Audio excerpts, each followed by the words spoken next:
All right, it's October 6th. My name's John Burgess, and you're here for the Life Journal Jumpstart. I'm so glad we're going to get to spend a couple minutes together today before you jump into your journal reading. We're going to continue reading through Esther in 9 through 10 and Luke 19. Now, one of the great things that Esther points out about is God's heart against racial hatred. And what you see coming out in this narrative here is the Jews in Persia had been a minority since their deportation from Judah 100 years earlier. And Haman was a descendant of King Agag and an enemy of the Jews. Lust for power and pride drove Haman to hate Mordecai, Esther's cousin. And Haman convinced the king to kill all the Jews.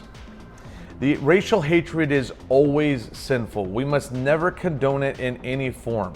Every person on earth has an intrinsic worth and value. We are the Imago Dei. We have been made in the image of God. Therefore, God's people must stand against racism whenever, wherever it occurs. We're seeing a lot of that in the news in these days. People that say they love God but hate somebody because of the color of their skin. It's important that if you're a follower of Jesus, you don't stand for that.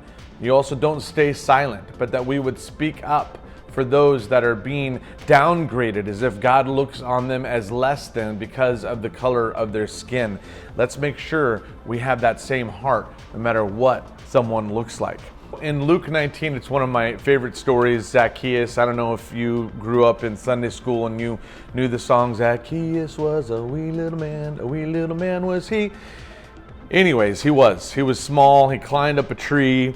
And I love the fact that as you look at this, Jesus was on his way to Jerusalem, but he went out of his way, actually a longer way, to make sure that he saw Zacchaeus.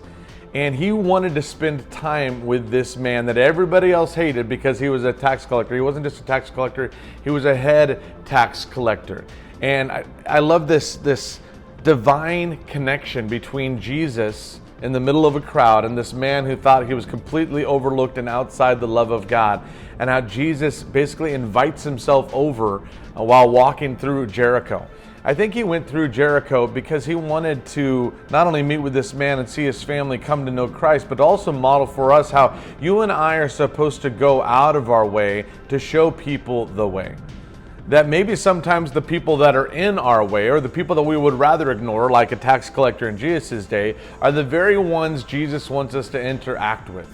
Is God asking you to go out of your way today to show his love to somebody? Consider that as you read through this story, and let God stir your heart for those that are maybe outside of our accepted culture and our accepted norms, because Jesus died for them too.